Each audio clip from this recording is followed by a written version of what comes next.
Hello, this is Tytti Vanhala, an Associate Trainer for Art2Ride. And this is Caroline and her horse Biggie. And this is their third submission. The first submission was done last year, September, and the second one in November. So this is about 7 months after starting the Art2Ride way of working. And I have to say that compared to your 2 previous submissions, I think Biggie has improved incredibly much. So you can definitely see an improvement in him. So in your first submission, Biggie was looking extremely upside down and had a very thick underneck. And Will was commenting then that you were starting from below 0 with him, and that it might take a while before he gets there. But here you can definitely see that that underneck has gone down a lot. So it's he has been relaxing his underneck muscles a lot since your first submission.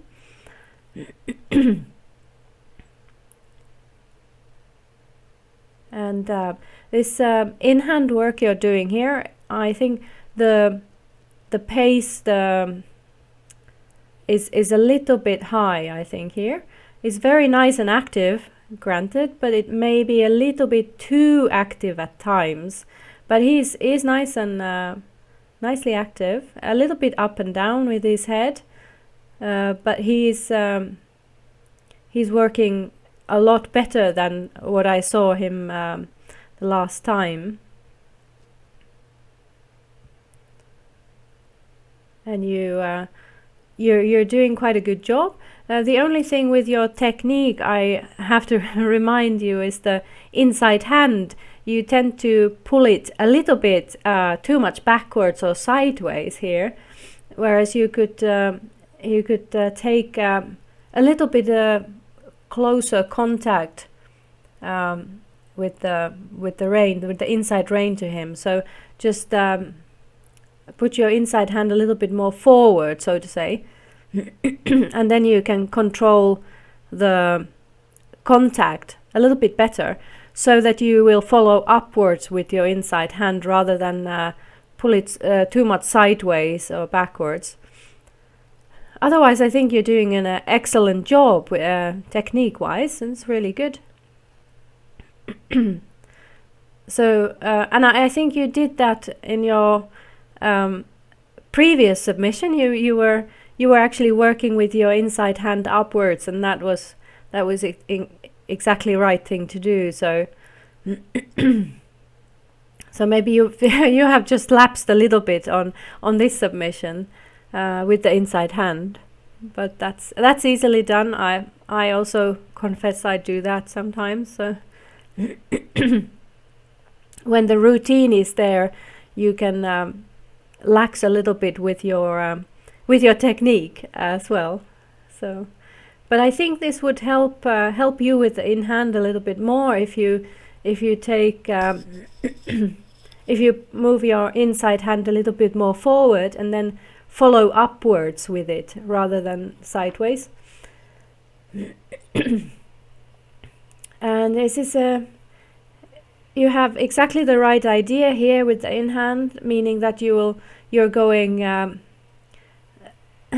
around the whole arena in quite a nice pace. As I said, sometimes it seems a little bit too fast, but it is nice and active though, and you can cope with that. And he's stretching nicely, especially there, really nicely. And you do every now and then you do a little bit of leg yield, and that's very good.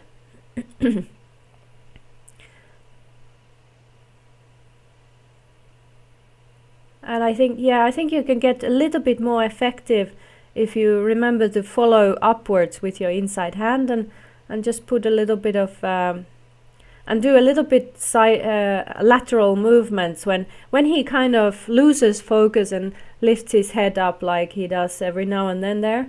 Like here you pull sideways, but if you just take follow upwards with your inside hand, so it kind of you lose the contact a little bit there, with the inside hand, because you have so much rein towards him. So just shorten the inside hand and move your hand a little bit, shorten the inside rein and move your hand a little bit more forward, and then you can much easier keep the contact and follow him and ask him to stretch a little bit better. But that's basically the only thing, and I think it's just indeed fine-tuning. He kind of knows I think he knows the routine and knows what he supposed to be doing. So it is just that insisting on him working a little bit more consistently. Like there's a really nice yield. That was really good. So that worked really nicely.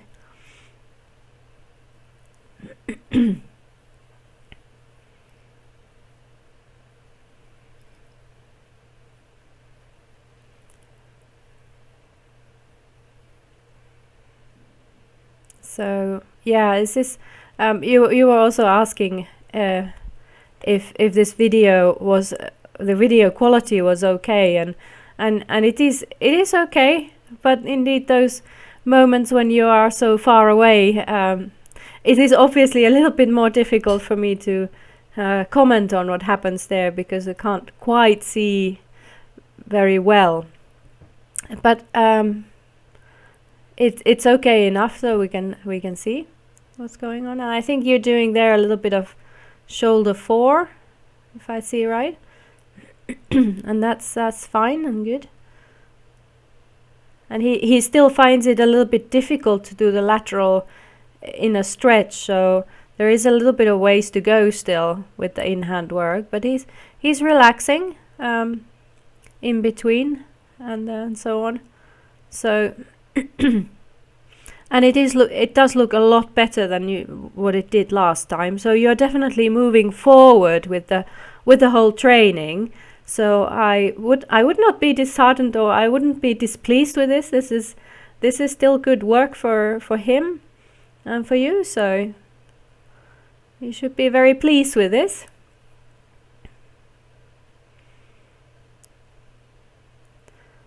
And it's just getting that, getting him to be a little bit more consistent in this in-hand work, and that's the only thing you actually need, because like there it was really nice and relaxed and all that. But once his head comes up, if you just pick up the inside hand and again ask a little lateral like you did there, and he should be coming right back to you in a nice stretch and more concentrated.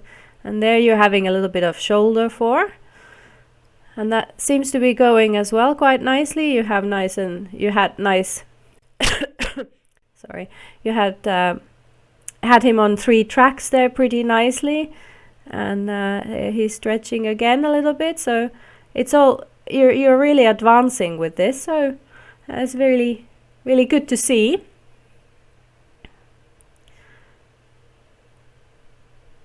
And it's definitely, last time we were doing quite small circles, and then Will was commenting that it was a little bit ineffective within the in-hand work, the circling work you did. And but this definitely is far more effective the way you're doing it here, that he's properly stepping across and over, and that's very good. Like there, see how the rhythm, you kept the rhythm nicely. Okay, his head came up a little bit, but that's fine. I mean, it didn't slow down enormously, and you kept the flow in the work. So that is definitely a big improvement since the last time.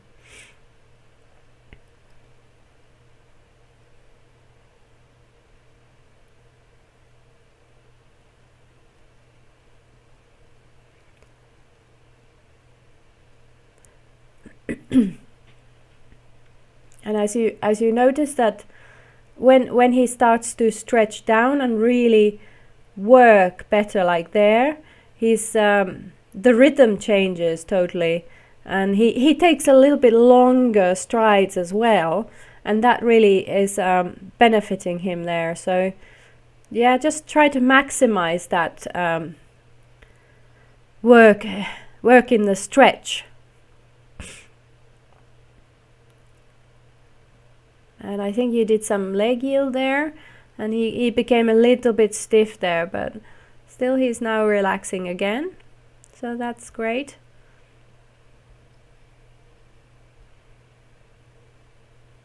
And you keep your outside hand very nicely, I have to say. That's very good. So it's just that the inside hand is getting a little bit ineffective and slightly slack sometimes, and you could indeed just lift it more upwards than sideways and backwards to kind of catch his the corner of his lips rather than the tongue or the bars, which happens if you pull sideways or backwards. It's more to catch his corners of the lips when you pull your head, when you pull your hand upwards with his head. So there's a lot of nice stretch work here, a lot of nice in-hand work you're doing, and you do have far more effective leg yields you do, and you have incorporated some shoulder fore as well, which is again one step kind of further in your journey, slightly more difficult as well. So that's all very positive.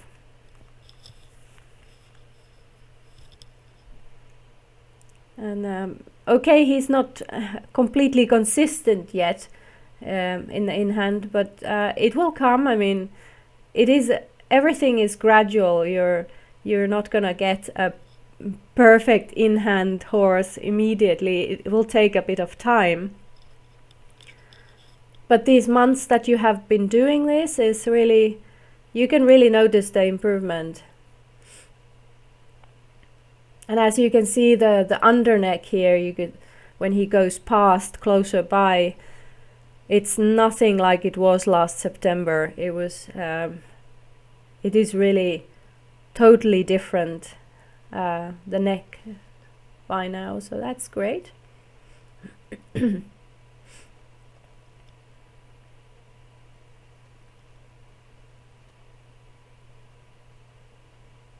Yeah. There you did some leg yield, which was good, but he was a little bit reluctant to stretch after it. You were asking in your letter whether it would be okay for you to start riding him, and actually I think that yes, you could start actually riding him by now, but just and also just try it. That's the one thing to find out. If you can ride him in a stretch in walk, then that's fine. You can start riding him. So that would be my advice for you. Just go ahead and try it. He seems okay with it though. And there's another nice leg yield there. But indeed he tends not to kind of stretch up. There is better. That was a better reaction to the leg yield. So that's what we want with the leg yield, is to just induce him to step more under and then stretch forward and down, and then he can really start working his back muscles and top line overall.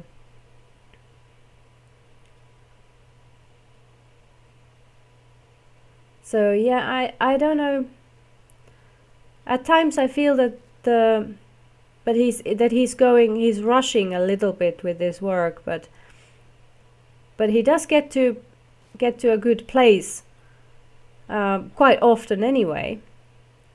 And it is good to have some activity. Obviously too much, and then you lose focus, and then you kind of he's driven more into his forehand if he goes too fast. Just by the sheer kind of momentum of the movement.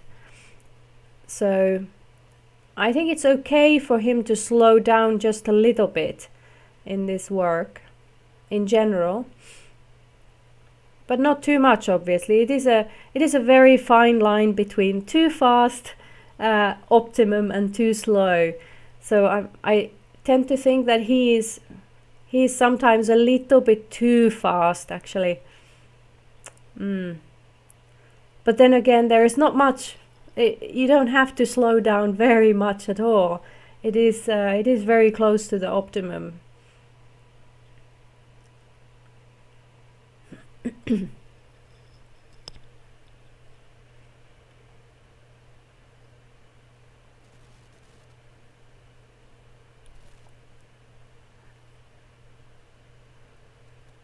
And that's a very nice leg yield as well. I think you have to put an extra effort on this rein to ask him to yield, but it is working, and it's okay to use your hand or your elbow sometimes if you need to, and especially if with many of us the left hand is the weaker hand anyway, and we might not be so very well coordinated with our left hands if we are right-handed. And if you're left-handed, then of course you will have more difficulties with your right hand, the same thing. But so if you have difficulties in coordinating your hand with the whip and ask with the whip for him to move on or sideways, then it's okay to use your hand as well. So you can use your hand on his shoulder or your elbow where your whip would go. That's okay. But also to use it as you would use your whip, so you don't push all the time, but you just give small nudges on the horse, so they will move.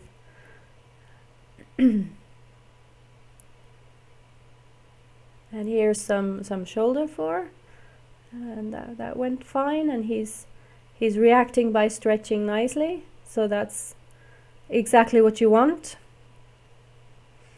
And I think he's looking better the more in hand work you're doing on this rein. So he's starting to react by activating more his muscles, because he was nowhere like this consistent in the beginning with you on this hand, so to say. But here you're doing quite hard work, considering, he like there you went quite a lot sideways with him, and that is really hard work for him to cross over so much from both hind and front legs. So it is okay to do those harder leg yields as well. It activates more of the muscles, but you have to be sensitive also where your horse is at the moment. So don't ask too much, but of course you have to push your horse a little bit more at times when you know that he can take it. So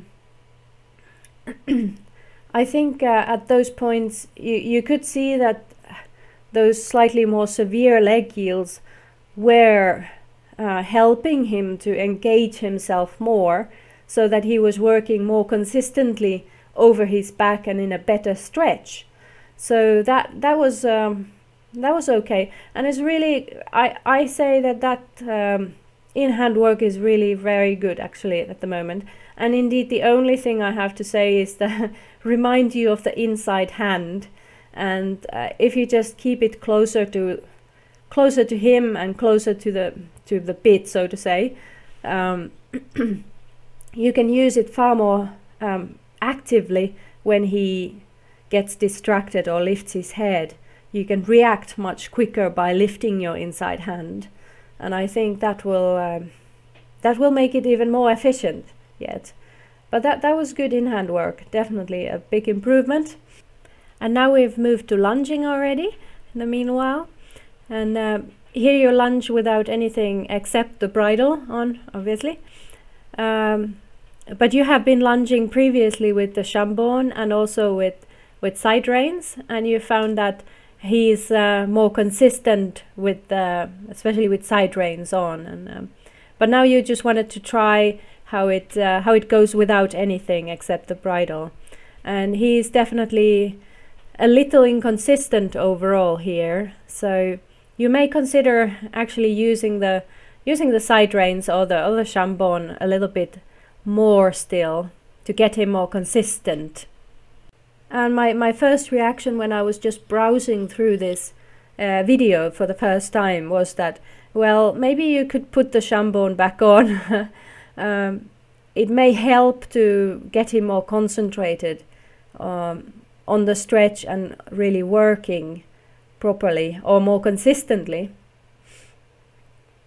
You could just have it on once a week or something, or try to see if it helps to get him more concentrated. Like I know that with our previous horse Usko, he didn't really need the chambon per se, but when I had the chambon on, he was far more concentrated. It was hanging loose basically all the time, but he was, with it on, he could somehow it focused his mind into the job, so it helped that way, even if it wasn't in the use, so to say. And without the chambon, he tended to be less concentrated sometimes. So the chambon may still help you, even though it is, so to say, not in use in a way.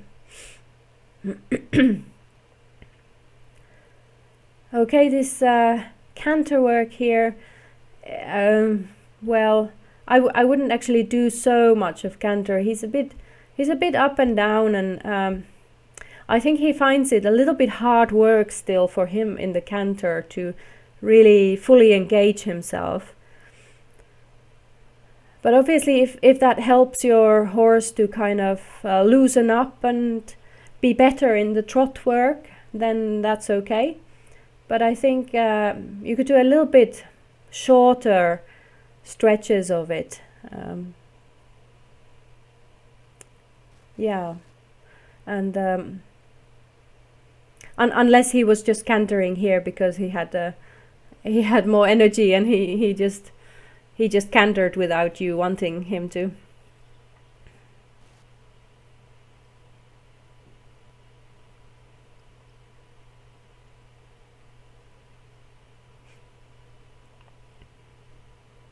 Right. Yeah, he's a little bit inconsistent, and indeed I think I would go a little bit closer to him and walk in a bigger circle.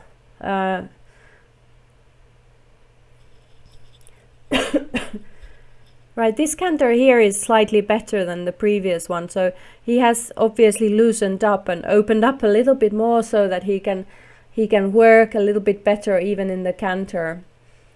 So like where he stretches totally down, he's okay, but it is quite rare for him to really stretch fully.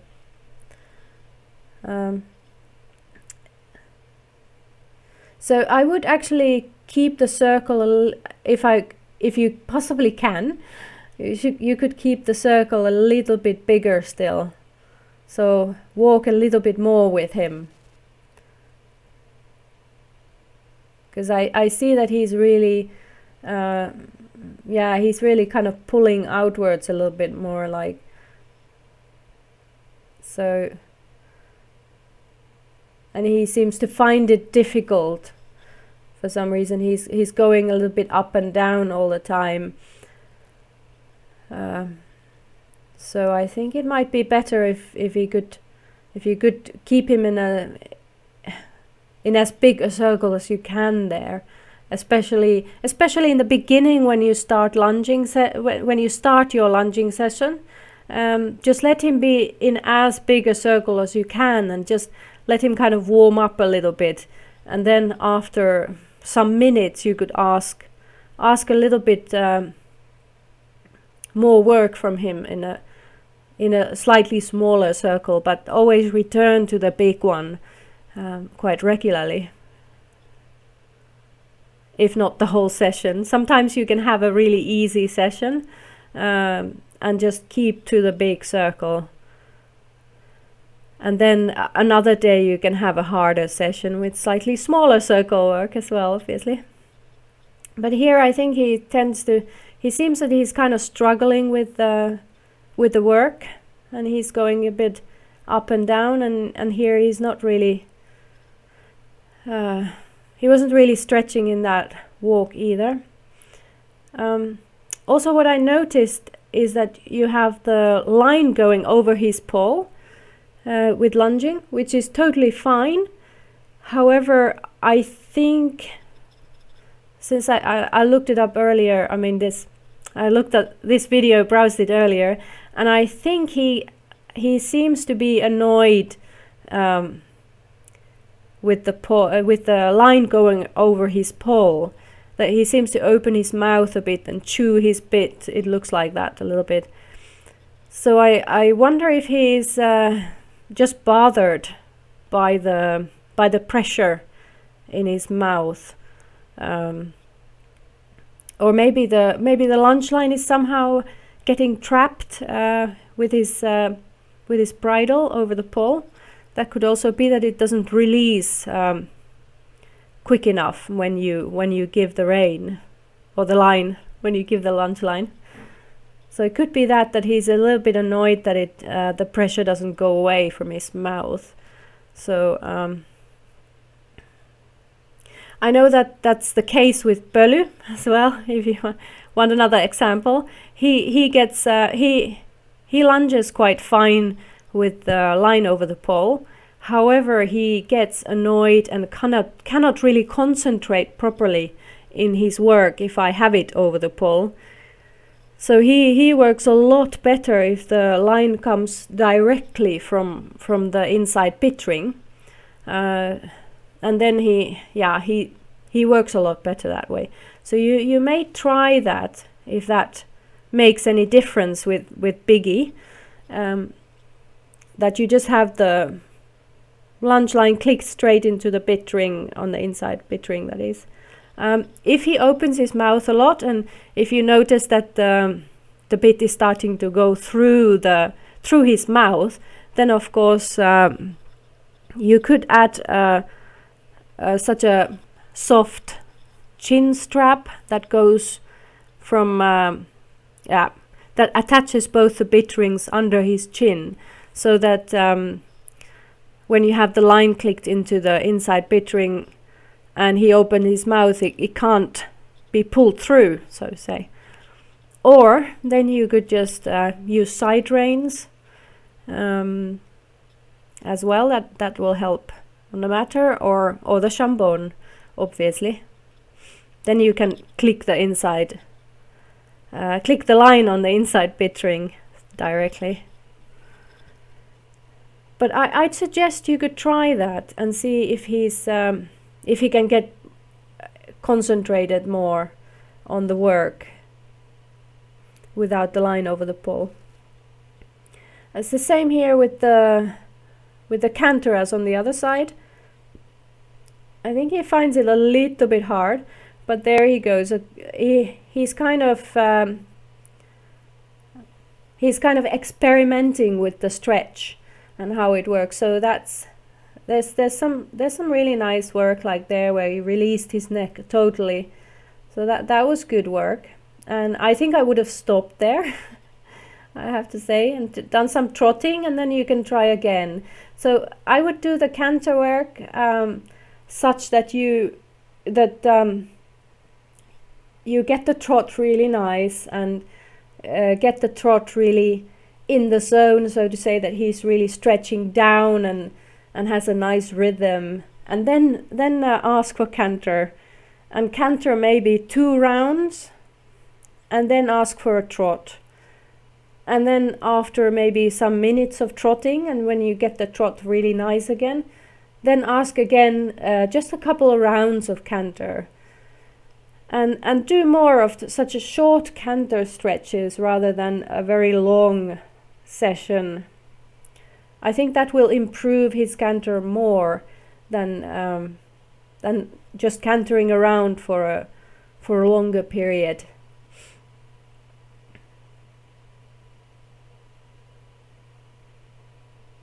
And so I think the canter work is on the so to say on the edge now, that he's doing some really good work, but it's not really consistent enough for you to canter for longer periods of time. So that's what I would say. Otherwise, it's been really quite okay work, but I think you could. The same thing as with in-hand work is that he's not kind of working consistently enough yet. That he could be stretching a little bit more consistently and working a little bit better consistently. And indeed, I think you could improve the quality and the consistency by staying a little bit closer to him, so that you can ask him to yield every now and then, and to step under better and then stretch more, and again work better because of the stretch. Yeah, there's some nice relaxing moments there. That's great to see.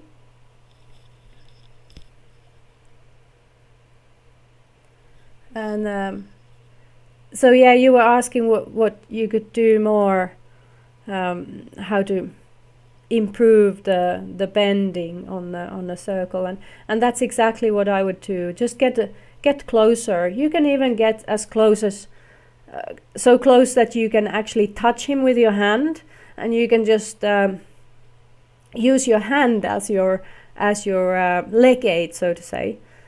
In walk, obviously.